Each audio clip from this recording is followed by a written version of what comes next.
जिंदगी में चुनौतियां हर किसी के सामने आती हैं, लेकिन असली जीत उनकी होती है जो इन मुश्किलों का सामना मेंटल टफनेस और सही नजरिए से करते हैं। आप में से कई लोगों ने देखा होगा कि खुद को मजबूत दिखाना, दर्द को नकारना और बिना रुके आगे बढ़ना मेंटल टफनेस का प्रतीक माना जाता है। लेकिन क्या ये असली मेंटल टफनेस है? लेखक स्टीव मैकग्रस अपनी किताब डू हार्ड थिंग्स में कहते हैं कि ये नकली मेंटल टफनेस है और इसकी वजह से कई लोग असफल हो जाते हैं। सैनिकों की सर्वाइवल ट्रेनिंग पर हुई एक रिसर्च इस बात को गहराई से समझाती है। 250 सैनिकों को कठिन परिस्थिति में भेजा गया। यह ट्रेनिंग सीमित संसाधनों में दी जाती है, जहां उन्हें जंगलों में बिना साफ पानी और पर्याप्त खाने के साथ मुश्किल मिशन पूरे करने होते हैं। यह ट्रेनिंग मेंटल टफनेस का सटीक परीक्षण है। इस रिसर्च में सैनिकों को दो ग्रुप में बांटा गया। पहला ग्रुप था विनम्र सैनिकों का, जिन्होंने ट्रेनिंग शुरू करने से पहले ही स्वीकार किया कि ये कठिन होगा। उन्होंने कहा कि बिना नींद और साफ पानी के 72 घंटे निकालना बेहद चुनौतीपूर्ण होगा।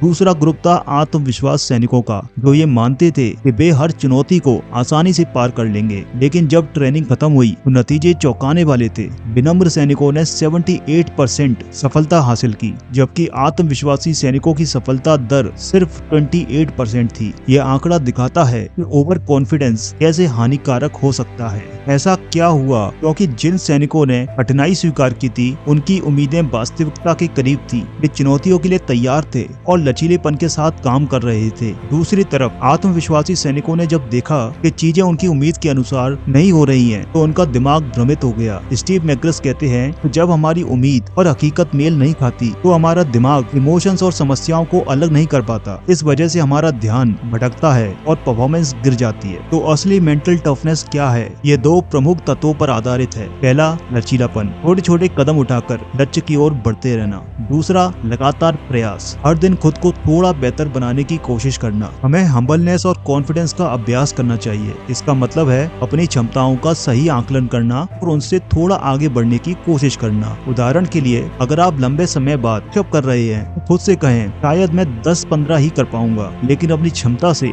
2 एक्स्ट्रा करने की पूरी कोशिश करूंगा। यह दृष्टिकोण आपको मानसिक रूप से मजबूत बनाता है और आपकी वास्तविक क्षमताओं को बेहतर करने में मदद करता है। दूसरी बात, रेज द फ्लोर। जब दबाव आता है तो हम अपनी उम्मीदों के स्तर पर नहीं, बल्कि अपनी ट्रेनिंग के स्तर पर परफॉर्म करते हैं। इसका मतलब है कि आप अपनी डेली प्रैक्टिस का स्तर बढ़ाएं। अगर आपका लक्ष्य दिन में 10 घंटे पढ़ने का है, लेकिन अभी आप केवल 6 घंटे पढ़ते हैं, तो छोटे कदम लें। पहले आधे घंटे का समय बचाकर अपनी पढ़ाई बढ़ाएं। धीरे धीरे आपकी प्रैक्टिस आपके लक्ष्य से मेल खाने लगेगी। उदाहरण के लिए, अगर आप पढ़ाई में अटक गए हैं और फ्रस्ट्रेट हो रहे हैं, खुद से कहें, कोई बात नहीं, मैं इसे छोटे छोटे हिस्सों में बांटकर हल कर लूंगा। ऐसा करने से आपका दिमाग एनालिटिक मोड में आ जाता है और समस्या हल हो जाती है। आखिरी बात, संघर्ष और तकलीफ को एक नई नजर से देखें। जैसे मसल्स एक्सरसाइज से मजबूत होती है, वैसे ही मुश्किलें आपको मानसिक रूप से मजबूत बनाती है। खुद से कहें, यह संघर्ष मुझे धैर्य और बड़े प्रॉब्लम्स को हल करना सिखा रहा है। यही असली मेंटल टफनेस है। दोस्तों, याद रखें कि हर दिन अपने प्रयासों को बेहतर करें। छोटे छोटे कदम उठाकर आप बड़ी जीत हासिल कर सकते हैं। दुनिया को ऐसे ही लचीले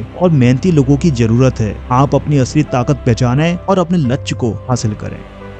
दोस्तों, स्क्रीन पर शो हो रहे आप इन 2 वीडियोस को भी जरूर देखें। इन वीडियोस से आपको बहुत कुछ सीखने को मिलेगा और आपको बहुत सारी इंस्पिरेशन मिलेगी। मैं इसी तरह की वीडियोस आपके लिए आगे भी लाता रहूंगा।